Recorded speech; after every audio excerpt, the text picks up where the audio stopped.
सुखो भव सुप्रसन्न भव तिराजनं करो प्रसीदाध्यायामि ध्यान समर्पयामि आवाहयामि आदर्पयामि मादेव पादेव अस्ति आदर्पयामि उपचारक स्नानं समर्पयामि भस्मं वै उपचारक स्नानं समर्पयामि वस्त्रमुंद अभिवस्त्रा स्वतनान्यर्जावधेनो सुमका पूजमान अभेन्द्रावर्तमेन शब्दस्मान रधिरो देवसोमा సుధ పౌరాణికుండు ఇద్దరు కూతురు పేరు పుణ్యావతి మరో కూతురు పేరు భాగ్య చాలా భక్తి భావం కలదట పుణ్యావతి భాగ్యవతి మాత్రం చాలా అహంకారపూరితమైనటువంటి మనసు కలదట పుణ్యావతికి భగవంతుని ఎడల చాలా అచంచలమైనటువంటి భక్తి భావాలు ప్రేమానురాగాలు భగవంతుని మీద చాలా నమ్మకం కలిగింది ఈ యొక్క పుణ్యావతి భాగ్యవతి మాత్రం చాలా అహంకారపూరితమైనటువంటి మనసుతోని దేవుడు అన్నా దేవుని యొక్క కార్యక్రమాలన్నా ఏది అన్నా గానీ ఆమె చాలా చురుకుగా చూసేదట అవస్థ చాలా చురుకుగా చూసేదట ఈ యొక్క పుణ్యావతికి చాలా సంవత్సరాల తరువాత ఒకనొక సమయంలో సూత పరమాణికుని వారి యొక్క తండ్రి ఇద్దరు కూతుర్లకు పెళ్లి చేయాలనేటువంటి ఆలోచన వచ్చిందట ఈ యొక్క పుణ్యావతి పెద్ద కూతురు కాబట్టి ఈ యొక్క పుణ్యావతికి భగవంతుని యొక్క అనుగ్రహం ద్వారా పుణ్యావతి చేసినటువంటి పుణ్యకార్యాల ద్వారా ఆ యొక్క పుణ్యావతికి ఎదురు చూడక ముందే ఒక అద్భుతమైనటువంటి రాజకుమారులతో వివాహమైందట ఈ యొక్క వివాహమైన తర్వాత ఆ యొక్క స్వామివారు ఈ యొక్క నమ్ముకునేటువంటి దేవుడు ఆ యొక్క వారి ఎదురు చూడక ముందే వివాహాన్ని ఎదురు చూడక ముందే సంతానాన్ని కూడా ప్రసాదించినాడట ఆ యొక్క భాగ్యవతికి మాత్రం ఎలాంటి దిక్కుచోదన స్థితిలో ఆ యొక్క భాగ్యవతి చాలా అహంకారపూరితమైనటువంటి మనసుతో ఆ యొక్క భాగ్యవతికి మాత్రం వివాహం చాలా ఆలస్యమైందిరా ఈ యొక్క పుణ్యావతికి చాలా ఎదురు చూడకుండా సంతానం కూడా అయితే వారి పండంటి ఆ యొక్క మగబిడ్డకు ఆ యొక్క పుణ్యావతి జన్మనిచ్చిందట చాలా సంవత్సరాలు ఈ యొక్క పుణ్యావతి పెళ్ళైనటువంటి చాలా సంవత్సరాలైనటువంటి యొక్క భాగ్యవతి యొక్క వివాహం ఎదురైంది చెప్పి వారి యొక్క నాన్నగారు ఒక బ్రాహ్మణ దగ్గరకు వెళ్ళి ఈ బ్రాహ్మణ నా యొక్క కుదురుకి చాలా సంవత్సరాలైనా వివాహం ఎదులేదు మరియు వివాహాలు ఏమైనా యజ్ఞం కానీ యాగం కానీ వ్రతము కానీ ఉంటే విన్నవించండి అని చెప్పి ఆ బ్రాహ్మణుడు అడిగితే ఆ బ్రాహ్మణుడు చెప్పాడట దీపావళి అమావాస్య నుంచి వచ్చేటువంటి అమావాస్య నుంచి కార్తీక పౌర్ణమి వరకు ఉండబడేటువంటి ఒక 15 రోజులలో ఏదో ఒక రోజు ఈ యొక్క కేదారేశ్వర స్వామి వారి వ్రతం కనుక నోముకుంటే అద్భుతమైనటువంటి వరుడు దొరుకుతాడని చెప్పి ఆ యొక్క బ్రాహ్మణుడు సమన్వయంగా ఆ యొక్క భాగ్యవతి వారి యొక్క తండ్రి విన్నవించాడట ఆ యొక్క భాగ్యవతి దగ్గరకు వచ్చి ఆ యొక్క బ్రాహ్మణుడు ఆ యొక్క వారి తండ్రి గారు విన్నది ఆ యొక్క బ్రాహ్మణుడు చెప్పింది ఈ యొక్క భాగ్యవతి చెప్తే ఆ యొక్క భాగ్యవతి మాత్రం ఏమాత్రం పట్టించుకోకుండా దేవుడు లేడనేటువంటి ధోరణితో ఆ యొక్క భాగ్యవతి ఉందట ఏదైనప్పటికీ వారి యొక్క తండ్రి గారు అబ్బా స్వామి జగన్నాథ దేవోత్తమ దేవతా సార్వభౌమ నా యొక్క కూతురు కన్నా వివాహం అయితే నా యొక్క కూతురు చేత అల్లు చేతి కేదారేశ్వర స్వామి వారి యొక్క వ్రతాన్ని నేను చేయిస్తానని చెప్పి ఆ యొక్క సంకల్పం తీసుకున్నాడట వారి యొక్క తండ్రి కాలాలాగా స్వామివారి యొక్క అనుగ్రహం వల్ల అద్భుతమైనటువంటి ఒక రాకుమారుడు ఈ యొక్క భాగ్యవతిని చేసుకోవడానికి వచ్చాడట అద్భుతమైనటువంటి ఒక మంచి ముహూర్తాన వారిద్దరు వివాహం చేసినారట ఈ కేదారేశ్వర స్వామి వారి యొక్క నోము పెళ్లి అయిన తర్వాత ఈ కేదార గౌరి వ్రతం నోముకుంటా అని చెప్పి సంకల్పం తీసుకున్నటువంటి ఆ యొక్క దంపతులు ఇద్దరు కూడా కేదారేశ్వర స్వామి వారిని పెళ్ళైనటువంటి చాలా కాలం తర్వాత అయినా కేదారేశ్వర స్వామి వారిని వ్రతం చేసుకోవాలంట చాలా పెళ్ళైనటువంటి చాలా సంవత్సరాలు గడిచింది అయినా వారి పుత్ర సంతానం కానీ వారి సంతానం కానీ ఏది కలగలేదట ఎదురు చూడకముందే పుట్టినటువంటి ఆ యొక్క పుణ్యావతికి అద్భుతమైనటువంటి ఎదురు చూడకముందే పుత్ర సంతానం కలిగిందట చాలా బాధపడుతున్నటువంటి ఆ యొక్క భాగ్యవతి నాకు కూడా స్వామివారి సంకల్పం తీసినట నాకు కూడా పుత్ర సంతానం కలిగితే స్వామి జగన్నాథ నీ యొక్క మొక్కును ఖచ్చితంగా నేను తీర్చుకుంటానని చెప్పి ఆ యొక్క భాగ్యవతి స్వామివారికి విన్నవించుకోగానే స్వామివారు అద్భుతమైనటువంటి ఆ యొక్క స్వామివారు వెంటనే ఆ యొక్క తను భగవాన్ బ్రాహ్మణ ప్రియ ఆ యొక్క భగవంతుడు భక్తుల ప్రియుడు కాబట్టి ఆ యొక్క సంకల్పం విన్న వెంటనే ఆ యొక్క భాగ్యవతి అద్భుతమైనటువంటి సంతానాన్ని కూడా ప్రసాదించాడట సంతానంలో ఆ యొక్క 12 మగబిడ్డ జన్మనిచ్చిందట ఒకనొక సమయంలో ఈ యొక్క ఆ బిడ్డ జన్మనిచ్చినా కానీ వారు ఈ యొక్క కేదారేశ్వర స్వామి వారి యొక్క వ్రతాన్ని వారు మర్చిపోకుండా డీలా చేసుకుంటూ ముందు అని చెప్పకుండా వాయిదాలు వేసుకుంటూ పోయేటువంటి సంవత్సరాల కొద్ది వారు ఉండబడేటువంటి వారి యొక్క ఆ భోగభాగ్యాలన్నీ కూడా స్వామివారి యొక్క ఆగ్రహం ద్వారా తగ్గుకుంటూ వచ్చినట్టు ఆగ్రహించినటువంటి ఆ యొక్క స్వామివారి వీరికి ఉండబడేటువంటి ఎన్నో కష్టాలు పెడితే కానీ వీరికి నేను గుర్తురానని చెప్పి ఆ యొక్క స్వామివారి వీరికి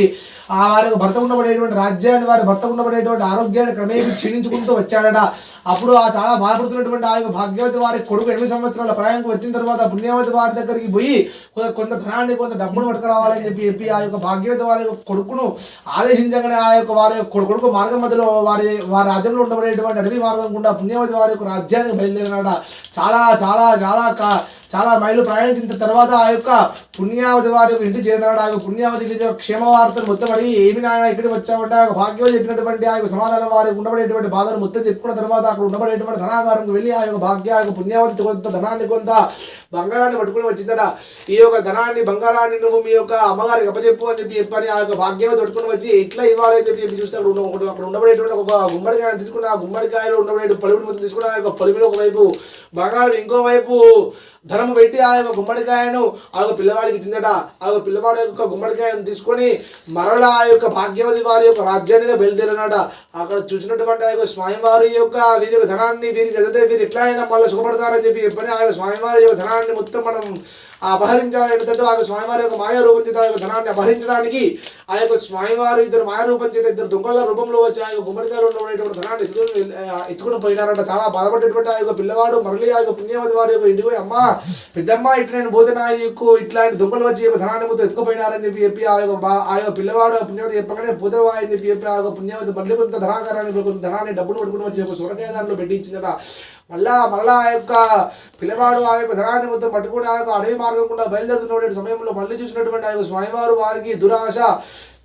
ఒక దురాశ కనుక పుట్టిస్తే ఆ యొక్క పిల్లవాడు బావి అక్కడ ఉండబడేటువంటి ఒక మాయ రూపం చేత ఒక బావిని సృష్టించినాడు. ఆ యొక్క బావిలో నీరు చూడగానే ఆ యొక్క పిల్లవాడికి నీళ్ళలో సెదతీరి కొంచెం దాహాన్ని తీర్చుకొని ఆ తర్వాత పోదామని చెప్పి ఆ యొక్క పిల్లవాడు దుర్బుద్ధి కలిగిందట. ఆ యొక్క పిల్లవాడు ఆ యొక్క బావిలోకి దిగి అక్కడ స్నానం చేసి ఆ యొక్క సెదతీరి దాహాన్ని తెచ్చుకుని ఆ యొక్క పిల్లవాడు మళ్ళీ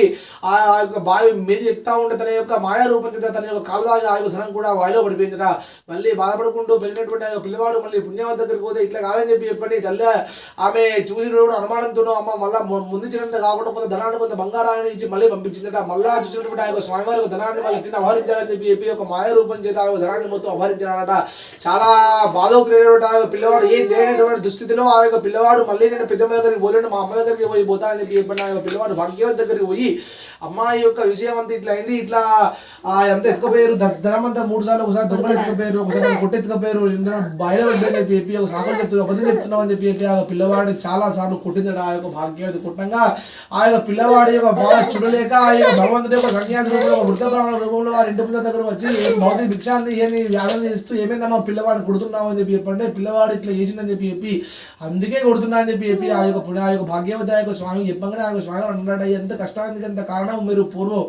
కేదార గౌరి వ్రతాన్ని మీరు చేసుకుంటానని చెప్పి మీరు మాట ఆ యొక్క సంకల్పం తీసుకున్నారు. కేదారేశ్వర స్వామి వారి వ్రతం చేసుకోకపోవడం వల్ల నేను మీకు ఇలాంటి కష్టాలు వస్తున్నాయి, కాబట్టి మీరు వెంటనే ఈ యొక్క కేదార గౌరి వ్రతాన్ని చేయాలి అని చెప్పి ఆ కేదార గౌరి వ్రతం చేసేటువంటి ఆచారాన్ని కేదార గౌరి నియమాలను బ్రాహ్మణుడు విన్నవించి అక్కడ నుంచి వెళ్ళిపోయినాడట. వెంటనే ఆ యొక్క కళ్ళు తెరిచినటువంటి ఆ యొక్క భాగ్యవతి వెంటనే నదీ తీరాన్ని వెళ్ళి నదిలో స్నానం చేసి నదిలో నుంచి మట్టిని తీసుకొని వచ్చి అక్కడ పెట్టి ఆ యొక్క స్వామివారికి లింగావృతి చేసి ఆ యొక్క లింగాన్ని కేదార గౌరీశ్వరుడు అనేటువంటి ఆ యొక్క వారిని నామకరణం చేసి ఆ యొక్క స్వామివారి యొక్క నామకరణం చేసి ఆ యొక్క స్వామివారిని సేవించడం మొదలుపెట్టిందట. ఈ యొక్క స్వామివారు ఇట్లా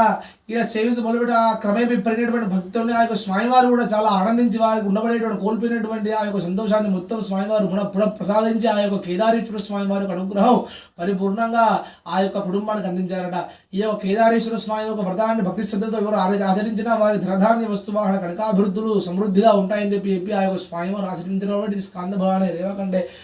ఇది కేదారేశ్వర స్వామి దేవతా వ్రతకథా సమాప్త తదంగత్వేన